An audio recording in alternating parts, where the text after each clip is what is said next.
रियाज नायकू को सेना ने ढेर क्या किया। हिजबुल का आका हंदवाड़ा हमले की जिम्मेदारी तो ले लिया, लेकिन रुआसा, डरा डरा, मारा मारा घूम रहा है। भारतीय सेना की ये तो अभी झांकी है, बदला भी बाकी है। पाकिस्तानी सेना, पाकिस्तानी हुकूमत ये समझ गई है कि अभी तो भारत ने पीओके का तापमान समझा है। बहुत जल्द हो सकता है कि भारत पाकिस्तान का नक्शा न बदल दे। नमस्कार, शाम के 7 बज चुके हैं और मैं हूं मनीष अवस्थी, हाजिर हूं आपका पसंदीदा डिबेट शो देश का सवाल लेकर। आतंकी रियाज नायकू के खात्मे के बाद पाकिस्तान और उसके आतंकी बौखला गए हैं। इमरान खान तो इतनी दहशत में आ गए हैं कि पाकिस्तान के फाइटर प्लेन्स बॉर्डर पर मंडराने लगे हैं। शायद पाकिस्तान को डर सता रहा है कि भारत नायकू का बदला लेने के लिए और आगे की कार्रवाई न करे। इतना ही नहीं, पाकिस्तान में पल रहे आतंकी भी सहमे सहमे हैं। सैयद सलाउद्दीन यानी कि हिजबुल का प्रमुख तो भारत को धमकियां दे रहा है, लेकिन उसकी इन धमकियों के पीछे एक खौफ है। ये खौफ है भारतीय सेना का, क्योंकि सलाउद्दीन को पता है कि अगर भारत अपनी पर आया तो क्या कर सकता है। सलाउद्दीन को उसकी मांद में जाकर मार भी सकता है। पाकिस्तान के खौफ और आतंकियों के डर पर बात करने के लिए हमारे साथ एक बड़ा पैनल मौजूद है, उनसे बात करेंगे। लेकिन उससे पहले आप देखिए हमारी ये रिपोर्ट। मोहम्मद बिन कासिम एक खूनरेज मारके में जाम शहादत नोश कर चुके हैं। इन्ना लिल्लाहि व इन्ना इलैहि राजिऊन। आतंकी रियाज नायकू की मौत पर तिलमिलाया सलाउद्दीन।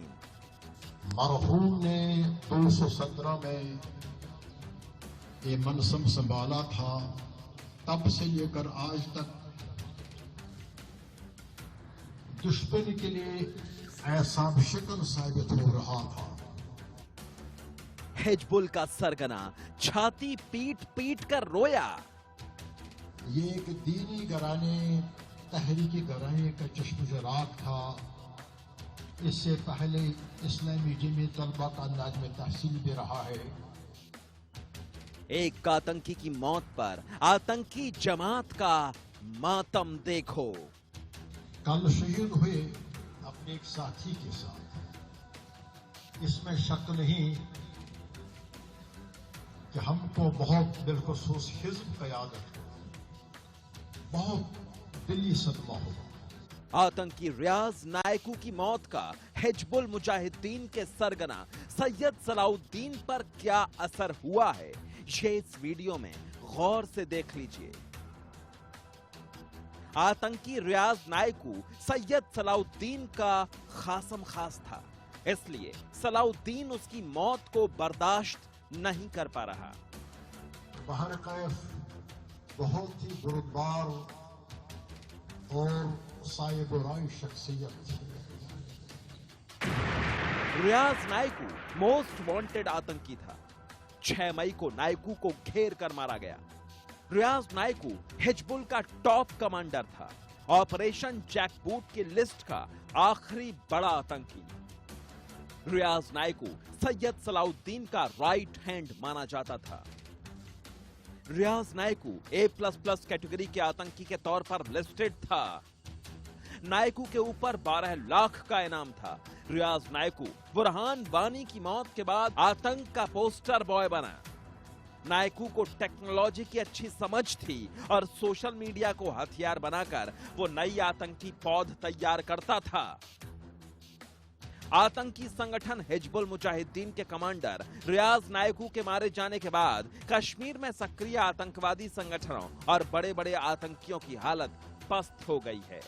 इस वीडियो में सैयद सलाउद्दीन मान रहा है कि इस लड़ाई में भारत का पलड़ा भारी हो गया है।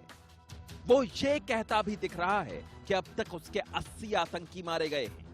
मरहूम ने 217 में ये मनसब संभाला था, तब से लेकर आज तक दुश्मनी के लिए ऐसा शिकन साबित हो रहा था। सैयद सलाउद्दीन आतंकी संगठन हिजबुल मुजाहिदीन का मुखिया है, जो कश्मीर घाटी से ऑपरेशन को अंजाम देता है। अमेरिका ने सैयद सलाउद्दीन को ग्लोबल आतंकी घोषित कर रखा है, लेकिन वो कई बार पाकिस्तान में खुलेआम देखा गया है। कल शहीद हुए अपने एक साथी के साथ, इसमें शक नहीं कि हमको बहुत बिलखुसूस हिज्ब क़यादत है। Bureau report, India news. इसी बात को लेकर हम यहां पर बहस करने के लिए खास मेहमानों के साथ आपके सामने हैं। जी हां, हमारे साथ पाकिस्तान से जी हां जमीर डहटो, पाकिस्तान के वरिष्ठ पत्रकार, वो हमारे साथ जुड़ चुके हैं। हमारे साथ रक्षा विशेषज्ञ प्रफुल्ल बख्शिश साहब, हमारे साथ मेजर जनरल जीकेएस परिहार और मेरे अपने सहयोगी आशीष सिंह, जी हां रक्षा मामलों के जानकार भी हैं और आप स्ट्रेटेजिक अफेयर एडिटर हैं ITV नेटवर्क के। जी हाँ, सबसे पहले जमीर डहटो, आपको अगर सुनाई आ रहा हो तो ध्यान से सुनिए। हमने पीओके का मौसम क्या बताया, पाकिस्तान के पसीने छूट गए। नहीं, ऐसा नहीं है। बिल्कुल आपने मौसम बताया, उससे आगे भी आप बताएं। पाकिस्तान के पसीने बिल्कुल नहीं छूटते इस हवाले से, क्योंकि जो आज़ाद जम्मू एंड कश्मीर है वहां पे जो सूरत हाल है वो तो बिल्कुल मुख्तलिफ है। इससे पहले आप एक तजुर्बा कर चुके हैं, जिससे आपको अंदाजा हो गया था कि हमें आपको चाय पिलानी पड़ी थी। तो देखें, ये पाकिस्तान की तरफ के जो मामलात है उस पर तो कोई प्रॉब्लम नहीं है। अलबत्ता कश्मीर के जो मामलात है वहां पे यकीनी तौर पे काफी मुश्किलात अब पेश आ सकती हैं भारत को, क्योंकि रियाज नायकू के बाद वहां जो सूरत हाल है वो यकीनी तौर पे काफी मुश्किल है। जमीर, हम आपको बता देना चाहते हैं कि भारत को कोई मुश्किलात नहीं आएगी। जो मंसूबे लेकर पाकिस्तान या आपके आतंक के आका वहां से अगर कोशिश करेंगे तो नेस्तनाबूद कर दिए जाओगे। देखिए, जिस तरह अभी हमने देखा कि सैयद सलाउद्दीन जितनी आजादी से वहां पे खिताब कर रहा था अपने मुजाहिदीन के साथ, डरा सहमा था सैयद सलाउद्दीन, डरा सहमा था, कह रहा था कि 80 लोग निपट गए, सुपुर्दे खाक कर दिया। और आप कह रहे हैं कि सैयद सलाउद्दीन की तकरीर पर आप दम कर रहे हैं। नहीं, मैं सैयद सलाउद्दीन का हामी नहीं हूं, लेकिन मैं आपको ये बता रहा हूँ कि जिस तरह से वो आजादी के साथ वहां पे अपने लोगों को खिताब कर रहा है, और उसके साथ साथ देखिए अगर आप कंपैरिजन करेंगे तो आपकी फौज का जो कमांडिंग अफसर था वो मारा गया था, जबकि उसके साथ साथ आपने एक रियाज नायकू को मारा है। अगर आप उन दोनों को कंपेयर करते तो यकीनी तौर पर भारत का जो नुकसान हुआ, हमारे जाबाज कर्नल ने हैदर को भी मार गिराया है। देखिए, उन्होंने आपने टोटल जो फिगर बताए वो 80 लोगों के मारे जाने की फिगर बताई है। देखिए, 80 लोग मारे जाने में और एक कमांडिंग अफसर के मारे जाने में यकीनी तौर पे बहुत बड़ा फर्क है। आपके साथ सीनियर लोग मौजूद हैं, खासतौर पे एक मेजर जनरल भी मौजूद है, उनको इस बात का अंदाजा होगा कि एक आम कर्नल में और कमांडिंग अफसर में बहुत बड़ा फर्क होता है। और मैं भी क्योंकि एक अरसे से डिफेंस रिपोर्टिंग करता रहा हूं, तो मैं यकीनी तौर पर इस बात को समझ सकता हूँ कि किसी भी फौजी, आपको जमीन के माथे पर पसीना दिख रहा है, आपको जमीन के माथे पर पसीना दिख रहा है। जमीन और आसमान एक कर रहा है पाकिस्तान, आसमानी गश्त कर रहे हैं, जहाज गश्त कर रहे हैं, पता नहीं रात बेरात भारत कब आ जाए। देखिए जमीर, पता ही है वो कि आंकड़े में फजिंग को लेकर, जो धांधलेबाजी को लेकर ऑफिशियली आपके DGI SPR ने जब कहा था बालाकोट एयर स्ट्राइक हुई थी कि 2 पायलट पकड़े गए हैं, 2 पायलट मारे गए हैं, वो दूसरा अभी तक मिला ही नहीं। एक अभिनंदन था, वो हम लेके भी रिटर्न आ गए, राइट? ऑफिशियली बोला था ना उन्होंने ऑन रिकॉर्ड, आपको दूसरा अभी तक मिला नहीं है। तो ये आंकड़े धांधलेबाजी वाली बातें हवाले किया था ना। हाँ जी, अभिनंदन हम ले आए थे वापस, है ना? डोनाल्ड ट्रंप ने अनाउंस कर दिया था आपके पार्लियामेंट में बोलने से पहले। किया था, आप ये माने। अच्छा, दूसरा पायलट कहाँ है? DGI SPR ने बताया था, दूसरा 2 बताया था। दो बताता नहीं बताता? देखिए बताए दो थे, लेकिन जो नजर आए थे उसमें एक जो पकड़ा गया था उसको आपके हवाले वापस कर और दिया दूसरा? गया था। एक आपके जो जेरे असर कश्मीर है वहां पे उनकी लाश मिली थी। देखिए मैं एक कहाँ मिल गई? इस नाते किसको कश्मीर में लाश मिल गई? सर ये डर है, डर ये है मनीष जी, जब उरी अटैक हुआ तो सर्जिकल स्ट्राइक हुई, जब पुलवामा अटैक हुआ तो बालाकोट एयर स्ट्राइक हुआ।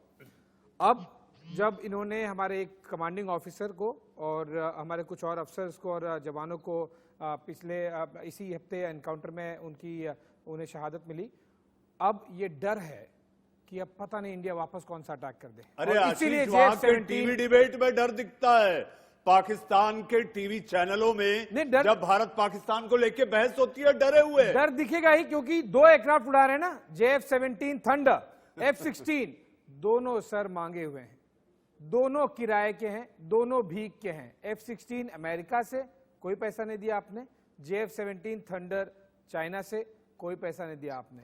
भाड़े की चीजों को लेके, मुफ्त में मिली हुई चीजों को लेके कितना डिटरेंस बना लेंगे आप बताइए? जिस मुल्क का प्रधानमंत्री भाड़े का लोगों से भीख मांगकर जहाज में बैठकर अमेरिका जाता है, उस मुल्क के क्या हालात होंगे आप समझ सकते हैं।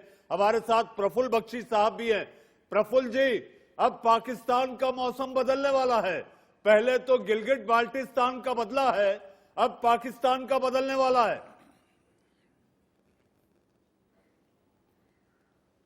देखिए, पाकिस्तान का माहौल बदलेगा क्योंकि अब उनका अवाम तंग आ चुका है, उन्हें डेमोक्रेसी वापस चाहिए। और अभी जो फौज ने दहशत फैला रखी है और पूरे टेररिस्ट को कंट्रोल रखा हुआ है, अब फौज का कंट्रोल निकलता जा रहा है। टेररिस्ट बिल्कुल घबरा गए हैं, जो टेररिस्ट जिसको क्रिमिनल जो उन्होंने पैदा करके जो बनाए थे, कन्वर्ट कर करके ये रिलीजियस जो कन्वर्जन में आ जाते हैं लोग, फिर वो ऐसे ही कमजोर होते हैं। तो ये कमजोर कौम जो है, अब वापस डेमोक्रेसी आएगी तब पाकिस्तान संभलेगा। और एक एक बच्चा वहां डेमोक्रेसी मांग रहा है। वो फौज लोग कहते हैं कि Pakistan army is the only army which has a country. ये क्या मतलब है? अब देखिए, अब बहुत सब टाइम हो गया है, सन 47 से लेके अब तक डेमोक्रेसी आराम से आने दीजिए।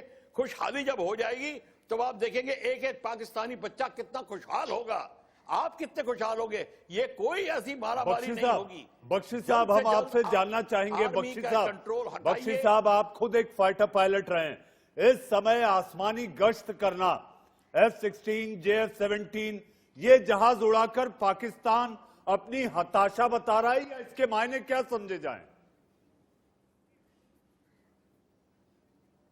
देखिए, बिल्कुल ठीक बात आप कह रहे हैं कि अब पाकिस्तान को पता चल गया है कि हमने डिसाइड कर लिया है कि ये गिलगित और ये बाल्टिस्तान ये जो है, जो हमने पहले ले लेना चाहिए था, अब हमने डिसाइड कर लिया है। अब इस बात से खौफ खा के अब उन्होंने कहा बालाकोट जैसे हम रात को सोते हुए पकड़े ना जाएं, तो अब कॉम्बैट पेट्रोल शुरू कर दिया है। वो उनकी एयरफोर्स कर रही है, वो तो SOP है, स्टैंडर्ड ऑपरेटिंग प्रोसीजर है, वो करेंगे और कोई बात नहीं है। पर जब चाहे वो कॉम्बैट पेट्रोल करें या ना करें, जो हमने प्लान किया है, जो हमने करना है, वो होके रहेगा। अब अटैक क्या होगा, टाइम क्या होगा, दैट इज आवर चूजिंग। ऐसे घबराइए मत। और ये तभी मैं बता रहा हूं कि ये घबराहट का माहौल सब खत्म हो जाएगा। एक बार अगली जंग होगी, उसके बाद पाकिस्तान में डेमोक्रेसी आके रहेगी। जी, हमारे साथ मेजर जनरल GK परियार साहब। जनरल साहब, आपको लगता है पाकिस्तान को अब डर सता रहा है कि भारत हंदवाड़ा हमले का बदला जरूर लेगा, जबकि मुल्क के वजीर आजम ये कह देते हैं कि ये बलिदान ऐसे खाली नहीं जाएगा। नरेंद्र मोदी ने साफ कहा है कि इसका बदला जरूर लिया जाएगा। सही, ये बिल्कुल वाजिब है, और क्योंकि उनको पहले बार के जो हुए हैं उसका उनके ऊपर असर जरूर है। और हमारे प्राइम मिनिस्टर कोई बहुत ज्यादा बोलते नहीं है, उन्होंने कहा है कि ये बलिदान खाली नहीं जाएगा, इसके बहुत ज्यादा मायने हैं। तो वो उनकी तरफ से ये तो उम्मीद है कि वो ऐसे सर्विलेंस वगैरह करेंगे, पर मैं नहीं सोचता हूं कि इससे कोई बहुत ज्यादा फर्क पड़ने वाला है। बिकॉज मिलिट्री ऑपरेशंस जो है वो वेल प्लान्ड होते हैं, उसमें एयरफोर्स, आर्मी और यहाँ तो नेवी भी जुड़ेगी, भले ही कश्मीर में हो रहा हो। नेवी का भी असर आता है। ये सारे बड़े जॉइंट स्ट्रेटेजी से होते हैं और इसमें सरप्राइज एलिमेंट होता है। तो ये कब होगा, कैसे होगा, होगा जरूर। तो पाकिस्तान की तरफ से ये हो रहा है। वो पाकिस्तान की आर्मी वैसे ही परेशान हो रही है, उनको हाथ में से सामान निकलता हुआ दिख रहा है कि लगता है कि अब ये ऐसा ना हो कि हमारे जो इतने 60 साल से हम लोग जमे हुए हैं, ये हमारे ऊपर पाकिस्तान अवामी हमें पीछे पड़ जाए। हमने एक सिलेक्टेड, मैं जमोटे साहब से भी पूछना चाहूंगा आगे, क्योंकि उनके लिए नवाज शरीफ की पार्टी ने आज के प्राइम मिनिस्टर को 6 महीने पहले बोला कि ये तो सिलेक्टेड प्राइम मिनिस्टर है, इलेक्टेड नहीं है। यानी वहां की पॉलिटिकल पार्टी और अवाम भी इससे बहुत परेशान है कि आर्मी वालों ने वहां पर आईएसआई ने सब कुछ जो है दबा के रखा हुआ है और पूरे पाकिस्तान को परेशानी में डाला हुआ है। जी जी, जमीर डैटो, आप कान खोल के सुन लिया होगा आपने। मेजर जनरल परिहार प्रफुल्ल बख्शी साहब रक्षा मामलों के बड़े जानकार हैं भारत के। मेरे अपने सहयोगी आशीष सिंह, बलिदान की आग में पाकिस्तान कभी भी भस्म हो सकता है। देखिए, यहाँ पे ना दो बातें की हैं, खासतौर पे मैं जनरल साहब की जो बातें हैं उनके दो पहलू हैं। एक पहलू ये है कि जो पाकिस्तान में पॉलिटिकली सूरत हाल है, यकीनी तौर पे इमरान खान को शदीद तनकीद का सामना है पाकिस्तान में, ना सिर्फ नवाज शरीफ की जानिब से बल्कि पाकिस्तान पीपुल्स पार्टी, बिलावल भुट्टो, जरदारी और दीगर जो लोग हैं वो उनको शदीद तनकीद का निशाना बना रहे। दूसरी जो पोजीशन है वो जंग की पोजीशन। देखिए, मैं एक बिल्कुल क्लियर बात करता हूँ, आपके डिफेंस एनालिस्ट जो है ना इस बात को मानेंगे, पाकिस्तान और भारत पहली बात तो ये कि जंग की सूरत हाल में है नहीं बिल्कुल कि दोनों मुल्क जो है वो जंग की तरफ जा सके। दूसरी बात ये है कि पाकिस्तान की तरफ जो आजाद कश्मीर है और जो भारत की तरफ कश्मीर है, वहां पे जो दोनों की जो सूरत हाल है, वहां पर इस वक्त जो सूरत हाल है वो एक तो पाकिस्तान का कोई कश्मीर नहीं है, पाकिस्तान का कोई कश्मीर नहीं है। आपने हथियाया है, कब्जा किया है, चोरी से लिया है। आपका नहीं है, वो है हमारा और बहुत जल्द हमारा होगा। देखिए, कश्मीर जो है वो हम उसको आजाद कश्मीर कहते हैं और आपके तरफ जो कश्मीर है उसके हवाले से वहां पे जो आजादी की तहरीक चल रही है उसकी एक अलग कहानी है, उसकी तरफ मैं नहीं जाना चाहता। लेकिन मैं आपको ये वाज़ेह बताना चाहता हूं कि भारत की जानिब से पाकिस्तान की तरफ किसी भी सूरत मुझे जंग के जो बादल है वो नजर नहीं आ रहे, ना ही कोई एयर स्ट्राइक या किसी और स्ट्राइक की सूरत नजर आ रही। देखिए, इससे पहले हमने देखा है, कई बार देखा है भारत की जानिब से या पाकिस्तान की जानिब से, जैसे आप कारगिल ऑपरेशन कहें या फिर जैसे आपका एक पायलट पाकिस्तान की जानिब से आपको तोहफे के तौर पे वापस किया गया था। तो मैं नहीं समझता कि भारत दोबारा कोई ऐसी कोई बारिश थोड़ी है कि बादल नजर आएंगे आपको तब फिर अटैक होगा। न बालाकोट के टाइम पे समझ में आया था इस तरह के बादल दिखे थे, अचानक हुआ ना अटैक, ना ही ये सर्जिकल स्ट्राइक के समय आया था। सर, ये बम की बात हो रही है, बारिश नहीं। बारिश के पहले आपको बादल दिख जाएंगे, जब बम गिरने वाले होंगे तब बादल नहीं दिखेंगे। इससे पहले भी 2 साल में आपने देख लिया, 2 सर्जिकल स्ट्राइक में भी कोई बादल तो नहीं नजर आए थे ना, बालाकोट में भी कोई बादल तो नहीं नजर आए थे ना ही मौसम ने ये जानकारी दी थी। मौसम की जानकारी तो सर गिलगित बल्तिस्तान की दी जा रही है ना।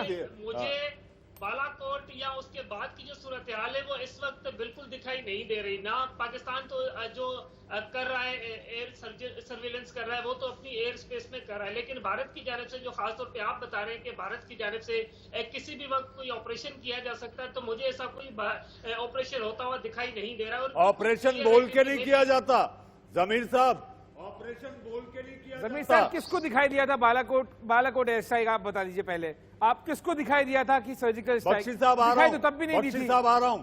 जब दिख जाएगी तो फिर अटैक किस बात की ना सर? देखिए, जब आपने कहा था तो उसके बाद मैं बता रहा हूँ कि उसके बाद की ये सूरत हाल हुई थी ना कि आपका एक पायलट पकड़ा गया था, फिर आपको वापस किया गया था। तो मैं नहीं समझता कि भलाई उसी में थी, भलाई उसी में थी। बाकायदा बाइज्जत चाय हुए पिला के वाघा बॉर्डर से आपके जॉइंट सेक्रेटरी रैंक के ऑफिसर्स आए थे। याद करिए, अमेरिकी राष्ट्राध्यक्ष ने कहा था, अमेरिका के राष्ट्रपति ने कहा था, आशु याद करिए। बिल्कुल, मल्टीलैटरल फोरम हो रहा था, वो यूएस में भी नहीं थे।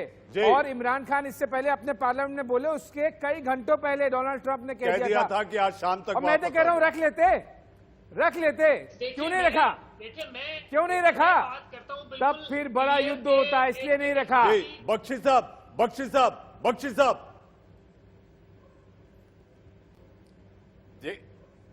देखिए, ये जो वापस करने वाली बात है इसको जरा संभल के बात करिए। जब 95,000 प्रिजनर्स हमारे पास थे पाकिस्तान के, जब पाकिस्तान को आधा कर दिया था, उस समय भुट्टो आके गिड़गिड़ाया था, अपने घुटनों के बल बैठ के रोया था कि मेरा क्या हाल होगा अगर आप मेरे लोगों को नहीं छोड़ेंगे। तब तक और हमारे और बड़ी इज्जत के साथ में उनको रखा और हर एक को इनामात दिए और सबको वापस भेजा। आप एक कप चाय पिला के नगाड़े लगा रहे हैं। 95,000 को किस तरीके से उसमें औरतें बच्चों के सिविलियंस के साथ में थे, सबको वापस भेजा। General A K. न्याजी से मैं मिला था जाकर, जबलपुर में पीओडब्ल्यू थे, उनका लिखा हुआ मेरे पास लेटर अभी तक पड़ा हुआ है। आप वो रो रहे थे कि क्या हालत हो गई हमारी। देखिए दोबारा ऐसी चीज नहीं होनी चाहिए। पाकिस्तान डेमोक्रेसी बनेगा, बहुत अच्छा होगा। ये सारी की सारी बातें हैं, ये भड़काने वाली हैं। ये जितने आपके रिलीजियस रेडिकल एलिमेंट्स हैं ये भड़का रहे हैं, क्योंकि उनके नौकरियां चली जाएंगी, उनके पेट नहीं भरेंगे। वो इसीलिए आप लोगों को भड़का रहे हैं और जिहाद का नाम लेते हैं, रेडिकलिज्म करते हैं, इस्लाम का गंदा नाम करते हैं। इस्लाम जैसा धर्म इतना जबरदस्त, इतना अच्छा धर्म है। एक मिनट रुककर आप मेरी बात सुने। आपके जो इस वक्त एंकर हैं, ये इससे मेरी पहले भी बातचीत होती रही और उनको पता है कि मैं बिल्कुल क्लियर हूं कि मजहबी इंतहा पसंदी या किसी भी और तरह की जो इंतहा पसंदी है, मैं उसकी खुलकर मुखालफत करता रहूं और हमेशा करता रहूंगा, क्योंकि मैं खुद इस बात का कभी भी हामी नहीं रहा कि आप किसी भी हवाले से लोगों को भड़काएं, किसी की आड़ में ले जाके लोग अपने जो है वो लोग मरवा दें। इस हवाले से मैं पहले भी कभी हामी नहीं रहा और आइंदा भी कभी इस तरह की किसी भी चीज का हामी नहीं हो सकता। पॉलिटिकल मूवमेंट या दीगर जिस तरह की भी पॉलिटिकल डायलॉग्स या इस तरह की जो सूरत हाल होती है, जमीर साहब इस्लामोफोबिया का झूठा प्रोपेगेंडा करना, खाड़ी के देशों में भारत के खिलाफ साजिश करना, यह क्या चाल है? जी हाँ, वक्त है एक छोटे से ब्रेक का। ब्रेक के उस पार हम चर्चा करेंगे कि आखिर बुज़दिल पाकिस्तान और चीन, बुज़दिल पाकिस्तान और चीन सीमा पर क्यों कर रहे हैं शरारत। एक छोटे से ब्रेक के बाद आपका फिर एक बार देश का सवाल में स्वागत है। हमारे साथ मेहमानों का वो पैनल बना हुआ है। मेहमानों में पाकिस्तान से जमीर डहटो, मेजर जनरल जी.के.एस. परिहार, रक्षा विशेषज्ञ प्रफुल्ल बख्शी और मेरे अपने सहयोगी आशीष सिंह हमारे साथ हैं। जमीर याद करिए, पाकिस्तान ये जान चुका है कि प्रधानमंत्री नरेंद्र मोदी अगर कुछ कहते हैं, संकेत में भी कहते हैं, तो उरी मत भूलना क्या हुआ था, पुलवामा मत भूलना क्या हुआ था। आशीष। एग्जैक्टली पीएम ने जब उरी स्ट्राइक हुआ था उसके बाद हमने जो सर्जिकल स्ट्राइक किया था उसके बीच में, and I quote exactly prime minister ने कैसे कहा था और क्या कहा था, हमारे 18 जवानों का बलिदान बेकार नहीं जाएगा, अनकोट। आप देख लीजिएगा सर्जिकल स्ट्राइक की डॉक्यूमेंट्री, इंडिया न्यूज की एक्सक्लूसिव है यूट्यूब पर जाकर। अभी भी उन्होंने कुछ इसी इफेक्ट में कहा है। इसका मतलब है कि पाकिस्तान को समझ में आ गया है कि ये आदमी जब कुछ बोलता है ना तो फिर करके दिखाता है, और इसीलिए ये डर है।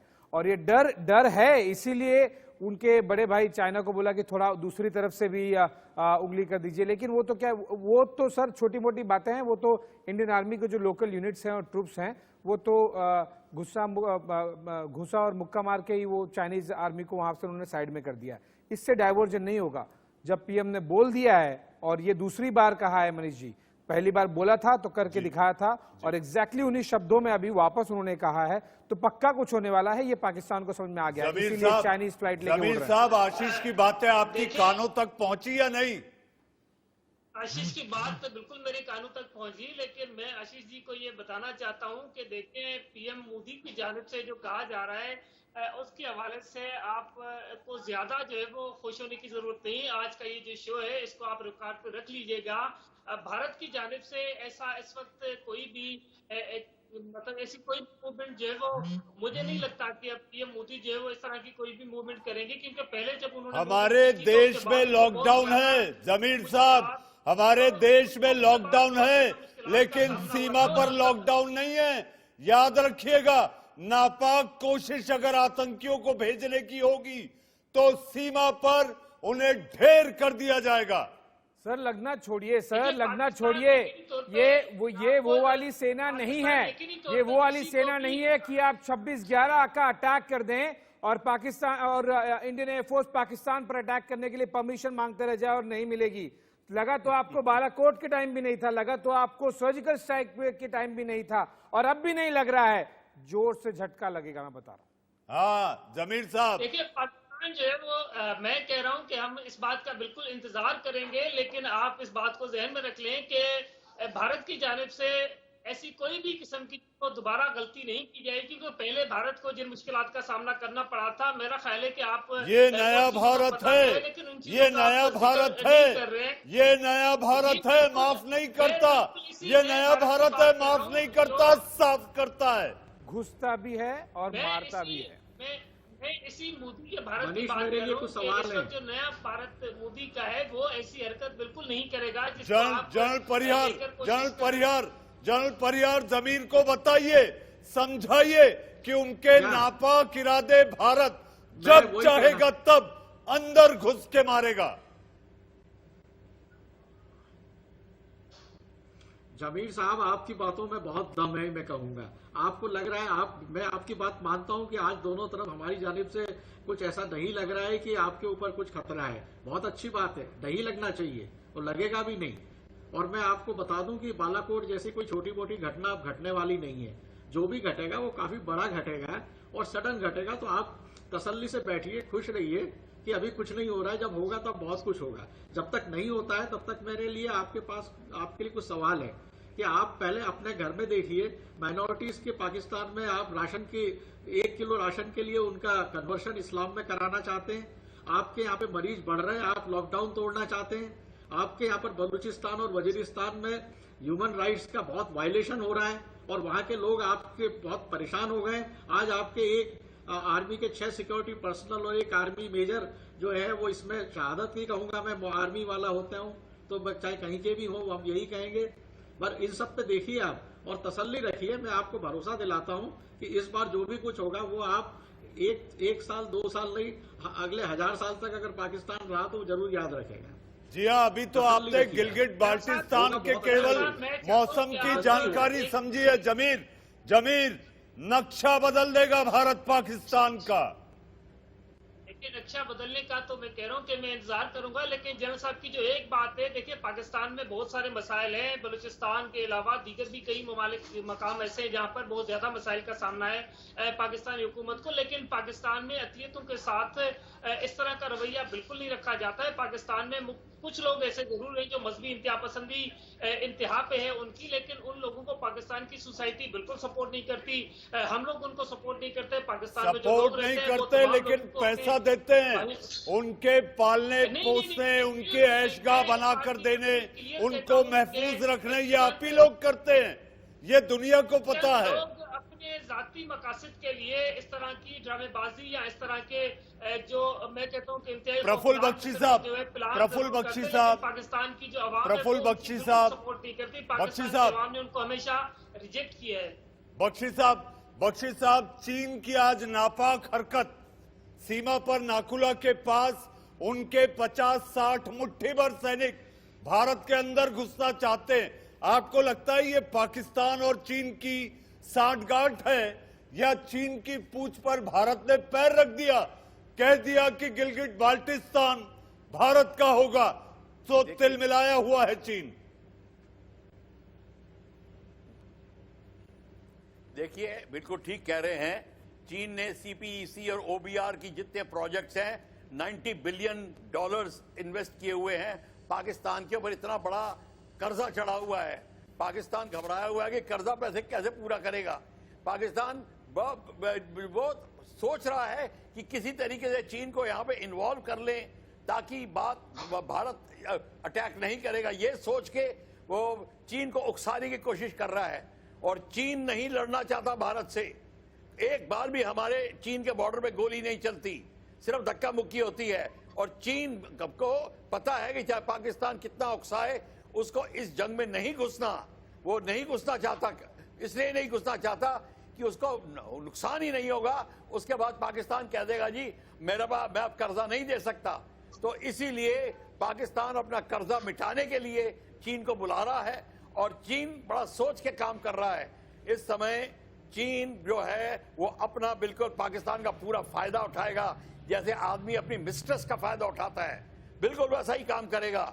और फिर देखिए अब हशा क्या हो रहा है कि पाकिस्तान के ऊपर इतना जो कर्जा चढ़ा हुआ है, वो मारे घबराहट के उनको कुछ पता नहीं क्या है। यहां तक कि नौबत आएगी कि वो सारा का सारा एरिया चीन को लीज पे देने को तैयार हो जाएंगे ताकि आप हमारा कर्जा माफ कर दीजिए। तो पाकिस्तान की हालत बहुत नाजुक है। ये हमारे जो दोस्त आए हैं पाकिस्तान से, ये समझने की कोशिश करें। पाकिस्तान सन 47 में बनाया गया है, पर इसलिए नहीं बना था पाकिस्तान कि ये सब चीजें उनको देखने को मिले। तो अपने सबसे पहले डेमोक्रेसी को लाइए, आर्मी को हटाइए और किसी तरीके से चीन से अपना बख्शी पिंड साहब, छुड़ाइए। बख्शी तब साहब, आगे बढ़ेगा। पाकिस्तान जैसा आपने कहा कि लीज पे दे देगा, आपको नहीं लगता कि ये लीज इलीगल होगी? जो जमीन उसकी है ही नहीं, वो जमीन भी लीज पे कैसे दे देगा? बिल्कुल। तो चीन तो लेगा ही नहीं, चीन तो मना कर देगा। आशीष, पर पाकिस्तान ऑलरेडी काफी कुछ मैंडरीन जो कि चाइनीज लैंग्वेज को कहते हैं, ऑफिशियल लैंग्वेज बना दी है। बताइए पाकिस्तान में कौन मैंडरीन बोल रहा है? पर इतना घुटनों पे गिर गई है पाकिस्तानी सरकार कि मैंडरीन को ऑफिशियल लैंग्वेज बना दिया इन्होंने। कितनी दूसरी बात कर दी है सर, ब्याज कर्जा चुकाना तो दूर की बात है, ब्याज माफ कर दो करके पिछले 3 हफ्तों से पाकिस्तानी प्राइम मिनिस्टर इमरान खान, जो world bank, international monetary fund, European union, सभी देशों से ब्याज माफ कर दें, बस यही दुहार लगा रहे हैं। मैं गलत कह रहा हूं? ऑन रिकॉर्ड है सर, जमीर साहब, ऑन रिकॉर्ड है, ब्याज नहीं भरने की आशीष, मुझे लगता है जमीर साहब इस समय इफ्तारी कर रहे हैं। जमीर साहब, आप इफ्तारी तो नहीं कर रहे? मैं बिल्कुल अफ्तारी कर रहा था। अफ्तारी क्योंकि पाकिस्तान में तो ईमान पर अपने जमीर पर हाथ रख के कहिए जो कहिएगा। ईमान का महीना है, पाक महीना है, जो कहें ईमान से कहें। और आप मुझे जानते हैं कि मैं जो कहता हूँ ईमान से ही कहता हूँ, मैं बातों में हेर फेर नहीं करता। आप कम से कम इस बात को तो मानते हैं। जी, तो आप कहिए ना, आप कहिए कर्ज में आपकी स्थिति ऐसी है कि हर बार आपको दवाई चाहिए तो भारत की ओर बढ़ाते हैं कि हमें मदद कर दीजिए, पैसा चाहिए तो चीन की तरफ, ओआईसी के देशों की तरफ चले जाते हैं। आखिर अपना आपका है क्या? देखिए, पाकिस्तान की 2 सूरतें हैं। एक तो पाकिस्तान के जो पॉलिटिशियंस हैं या फिर पाकिस्तान में जो हुक्मरानों की जानिब से काम किए गए हैं, जिसके नतीजे में यकीनी तौर पे पाकिस्तान जो है वो इस वक्त मकरूज हो गया है। दूसरी पाकिस्तान की कौम है, पाकिस्तान की सिविल सोसाइटी है, जिन लोगों को अभी भी उम्मीद है कि पाकिस्तान एक अजीम मुल्क है, इसको मजीद आगे लेके जाएंगे। अब यकीनी तौर पे जो कर्जों की सूरत हाल है उसमें बिल्कुल हकीकत है कि कर्जों की सूरत हाल बहुत बुरी है पाकिस्तान में। पाकिस्तान में जो इससे पहले प्लानिंग कुछ तो माना आपने, कम से कम आपका अभिनंदन करते हैं जमीर साहब कि आपने हमारी बातों को तस्दीक किया है। आपने माना है कि जो देश का सवाल में इंडिया न्यूज आपके सामने हमारे मेहमानों के पैनल के साथ जो सवाल उठाए, आपने उसको माना। आपका अभिनंदन आशीष, अभिनंदन आपका। जिस पायलट की बात कर रहे थे हम, उसी के नाम का आपका अभिनंदन करते हैं और मानते हैं कम से कम आप इफ्तारी करने के समय तो सही बोल रहे हैं। लेकिन बड़ा सवाल यह भी है कि ये हालत, आप मान रहे हैं कि यह हालत हुई है, बड़ी बुरी हालत है, लेकिन क्यों हुई है? केवल और केवल आपकी आर्मी और यह आतंकवाद की वजह से। 130, 1-2 नहीं सर बोल रहा हूं, 130 यूनाइटेड नेशन के डिक्लेयर्ड टेररिस्ट या तो पाकिस्तानी नागरिक हैं या पाकिस्तानी जमीन पर हैं। ग्रे लिस्ट में पाकिस्तान है। मान रहे नहीं मान रहे? देखिए, पाकिस्तान के हवाले से आप हमेशा एक ही तरह की पिक्चर खींचने की कोशिश करते हैं। मैं हमेशा ये कहता रहा हूं कि दहशतगर्दी का जितना बड़ा नुकसान पाकिस्तान को हुआ है, इतना दुनिया तो सांप पालेंगे तो सांप काटेगा ना सर, सांप पालेंगे तो सांप काटेगा ना। आप ये तो नहीं उम्मीद कर सकते कि आप सांप पाले और सांप केवल पड़ोसी को काटे। देखिए, दहशतगर्दी और इंतहा पसंदी के हवाले से मैं क्लियर कहता रहा हूं कि दहशतगर्दी और इंतहा पसंदी हमेशा नुकसान करती है। उसका जितना नुकसान पाकिस्तान को हुआ, इतना किसी और चीज से पाकिस्तान को नुकसान नहीं हुआ है। और दहशतगर्दी और इंतहा पसंदी के खिलाफ इस वक्त पाकिस्तान की हुकूमत और पाकिस्तान की जो अवाम है वो बिल्कुल क्लियर है कि दहशतगर्दों के हवाले से। कैसे क्लियर है सर? हाफिज सईद पर 26/11 का हमले का क्या केस हुआ? कैसे क्लियर है सर? अब बताइए हाफिज सईद पे चार्जशीट का क्या हुआ, कैसे क्लियर है सर? दाऊद इब्राहिम वहां पर है, कैसे क्लियर है? 130 टेररिस्ट आतंकवादी, भारत की छोड़िए, अंतरराष्ट्रीय यूनाइटेड नेशन ने डिक्लेयर किए हुए 130 टेररिस्ट आपके पास में, कैसे क्लियर है सर? ये मौलाना मसूद अजहर घूम रहा है, कैसे क्लियर है? बाकी सारे के सारे टेररिस्ट आपकी जमीन पर है, कैसे क्लियर है सर? ओसामा बिन लादेन आपके यहाँ मिलता है। देखिए, मसूद अजहर भी गिरफ्तार है और इसके साथ साथ हाफिज सईद भी गिरफ्तार है। उनका कोर्ट ट्रायल हो रहा है, यकीनी तौर पे कोर्ट के मामलात पे तो मैं कोई बात नहीं कर सकता, लेकिन वो दोनों गिरफ्तार है। उसके साथ साथ दीगर जो एलिमेंट्स पाकिस्तान जनरल परियार, हम अपनी बहस के आखिरी पड़ाव में हैं। लास्ट कमेंट, पाकिस्तान आखिर ये हवाई पेट्रोलिंग करके क्या दिखाना चाहता है जनरल परियार? कुछ नहीं दिखाना चाहते, ये डरे हुए हैं, अपनी खुद की उसमें फंसे हुए हैं। तो मैं इनकी सर्विलेंस का कोई बहुत ज्यादा मायने में रखता ही नहीं हूं। मैं आपको कहना चाहता हूं जमीर साहब की पाकिस्तान की सबसे बड़ी परेशानी ISI, आर्मी और ये टेररिस्ट ग्रुप है। पाकिस्तान की 80% जनता बहुत अच्छी है, मैं मानता हूं, और उसमें 80% में पंजाब को अगर आप छोड़ दें तो सिंध, बलूचिस्तान और पख्तूनिस्तान अगर आज उनको मौका जरा सा भी गुंजाइश दिखती है तो भारत के साथ जुड़ने के लिए आज भी तैयार है। जल परियार आपके पास आऊंगा। चलिए आप पाकिस्तान बख्शी साहब, पाकिस्तान हताश हो चुका है, पाकिस्तान डरा हुआ है, सहमा है। वहां पर जितने आतंक के आका हैं उनको डर सता रहा है कि भारत कहीं घुस के ना मारे उन्हें। बिल्कुल, यही तो डर है सबसे बड़ा। वो बालाकोट में जो हुआ है उसकी आफत आ गई थी, इतने लोग मारे गए थे वहां पे, तो वो ये नहीं चाहते कि दोबारा ये हो। और इस समय जो जितने टेररिस्ट एलिमेंट हैं वो प्रेशर डाल रहे हैं, प्रेशर डाल रहे हैं प्राइम मिनिस्टर पे कि आप कुछ कराइए। लास्ट कमेंट, ये पाकिस्तान की हताशा है। केवल 2 लाइन में कहना चाहूंगा, ये हताशा है, लेकिन इससे कुछ नहीं होगा, क्योंकि ये 2 जो फाइटर जेट्स उड़ान है F-16 भीख से मिला हुआ है अमेरिका से, और JF-17 थंडर चीन से इन्होंने भीख में लेके आए हैं। इससे कुछ नहीं होगा, केवल हताशा दिख रही है, लेकिन जरूरी नहीं है कि बालाकोट हुआ वैसे ही एयर डोमेन में होगा। इस बार हो सकता है कुछ कराची के पास समंदर से आ जाए, या फिर LOC से फिर पार करके इंडियन आर्मी के पैर ऐसे अटैक करें। जी जमीर दैटो साहब, आप अपनी इफ्तारी इत्मीनान से करें, आप हमारे साथ जुड़े, आपका बहुत बहुत धन्यवाद। बख्शी साहब, मेजर जनरल परिहार और आशीष, आप भी देश का सवाल में जुड़े, आप सभी का बहुत बहुत धन्यवाद। अब वक्त है एक छोटे से ब्रेक का। ब्रेक के बाद खबरों का सिलसिला लगातार जारी है। वो काफूर करता है। Remind us of the silver lining in a world जिसकी बाट लगी हुई है यारों। कैसी है ये लाइफ जो मारे हम पर गुलाटियां। अब तो टाइम आया है जब हमको डर और निराशा से जीतना है। Let's go मानना ये अकेलापन फोड़ थोड़ा करता है, लेकिन यहीं से तो मिलना है जीवन का रास्ता। टाइम नहीं है बोलते थे कैसे मजबूरी थी, अब टाइम है, अब वक्त है, बस जी लो अपनी जिंदगी। घर बैठे सपनों को पंख लगाओ, अपने हुनर को जरा बाहर तो लाओ। रिश्तों पे प्यार की मिठास चढ़ाओ। रात तेरी सुबह तेरी, तेरी ही शाम है, जी ले जी ले जी ले, यही तेरा टाइम है। रात तेरी सुबह तेरी, तेरी ही शाम है, जी ले जी ले जी ले, यही तेरा टाइम है। अब टाइम है, अब वक्त है, నేరమ్మిదే టైం ఇవ్వగా ఏ కొంచెం ఆచేతో సమయం మీదే मित्रों खरो टाइम छे, हुन वक्त आ गया है, टीवेल आता आहे, यही तेरा टाइम है। खाली उमंग में रंग मिला दे, रंगों से नई तस्वीर बना दे। रंग मिला दे, तस्वीर बना दे। आने वाला कल तेरे आज में छुपा है, खिड़की से देख चांद तेरे लिए रुका है। झूम जरा तो घूम जरा, नच के दिखा दे। झूम जरा तो घूम जरा, नच के दिखा दे। नच के ना नच के दिखा दे।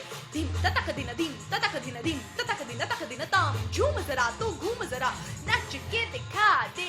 रात तेरी सुबह तेरी, तेरी ही शाम है, जी ले जी ले जी ले, यही तेरा टाइम है।